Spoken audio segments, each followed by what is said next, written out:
بسم الله الرحمن الرحيم. Ulamalar aydiya, hatta insan kafir de bolasın, iman getirecek bolsa bayat lokması arasında olmalıdır.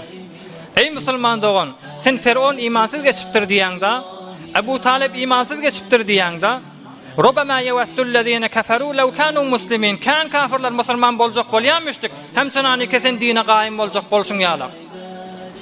Bay gabatlarda aglyya da jawan oglarla gelip huzuri näme diýär? Men ne din diyanet bilen boljak, emma şu aýagymy duşaklanan ýaly aýtýar. Näme diýip?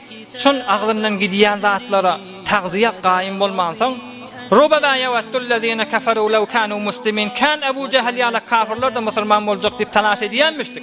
Emma şu tagziýasyna gaýym bolmansaň, nesip etmeýänmişdik. Ondan üçin Allah Taala ya eyyuhan nas, ey insanlar, hatta kafir de bola dipdir, iman ameli salih nesip etjek bolsa bayat lokmana gaýym bolmaly bolarsyň dipdir. Ikilenjisi, şu bokurdakdan geçýänlerde bir gaýym bolmaly ha. Peygamberimiz aýdypdyr, men ishtara thawban bi'asharati dirahima wa fiha dirhamun haram, lam yaqbalillahu lahu salatahu ma dama alayhi, rawahu al-imam Ahmed. Sahih hadis.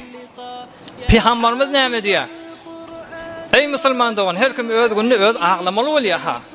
Peygamberimiz aýdypdyr, bir musulman 10 dirheme bir eymaş alsa, şu 10 dirhemin içinde 9 dirheme halalcak bolsa, birce dirhemi de şoň haram bolasa, Allah Taala madamy ki şu libasdan istifade edýär, şoň namazy kabul däldir. Hazrat İmam Ahmed rivayet etdiýär sahih hadis. Madamy ki şu arasajy giyim da awadanjy giyim, şoňa 10.000 tümenlik hazine edilen bolsa, 9.000 tümen halal walakamda 1.000 tümen haram bolsa, madamy ki şu men elimde Allah Taala hiç zadyny kabul etmeýär, amele salihimi. Daşyňdaky gurrun ha entek lokmak barmaýly.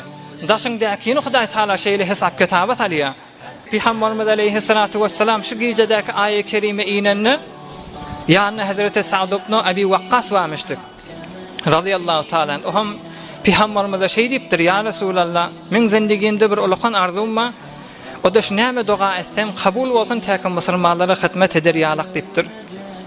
Ya Resulallah, bir Hudaý Taalaga dua et, men mustajabut dawa, hemişe Hudaý Taala men elim galdyrsam elim boş görmesin, şu insanlardan etdiýenni şatada Peygamberimiz aýdypdyr, ya Sa'd, ey Sa'd, sana bir ulkan ganuny kulliýe edýänipdir, atib matamaka takun mustajabat dawa. Sen damaňa gaýym bol, şu agzyňdan gidýän lokmak gaýym bolýapdyr. Näme diýip? Çon insan, ey musulman, şu mahal sen gözüň gymyllady otyň, sen elin gymyllady otyň, sen mäden işläpdi, sen aýaň işläpdi, bulardan möhimrak, sen magzyň işläpdi şu mahal. Näme diýip işläpdi? Ýaňşam edin, esrany ipdirsiň, öýlen nahar ipdirsiň. Şu tagziýaňdan gowwetlen akamda sen tamamy bedeniň, hatda zihniň içelim hemmesi işläpdi. Eger lokmaya haram bolan suwatyny ey musulman, şulan hemmesini öz etjegişine akitdiýär. Öz söýjek ýerine akitdiýär. Haram harama gaşyn gitdiýär. Ondan üçin haram ýen lokma bir nefer haram bilen irtibaty bar bolsa, islese islemese gözü namahreme barýandyr. Islese islemese şeytan şoň zihnini fasada gaşyn barýandyr. Kan jawan oglan gelip aýtdy, "Ah näde şu zihnimi kontrol edip bilemek. Haramyň şu zihnimin üstüne aýlanyp, aslan bir lahzada çykarp bilemek" diýip aýdýar. Näme diýip? Şon boğulnaky diýen zat zihnini mahşuş edipdir şoň. Peygamberimiz şondan şeýle aýdypdyr. Dogan kabul boljak bolsa, defende tedawanyň eselim arasynda bolmaly. Amele salih bilen arasynda boljak bolsa, bayat damaňa gaýym bolmalydyr. Peygamberimiz kökünden tutupdyr ha. Allah Taala her kim söýse, her kimi ki defesinden tedawanyň eselim arasynda bolsa, şoň dogazy kabulla.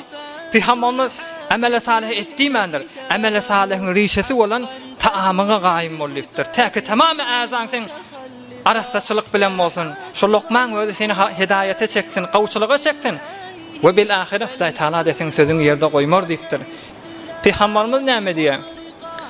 Ey Sa'd, ýene bir gurrun aýdynipdir. Bir musulman birje lokmaya haramy şu bokurdagyndan geçirasa diýipdir. Peygamberimiz aýdýär ha.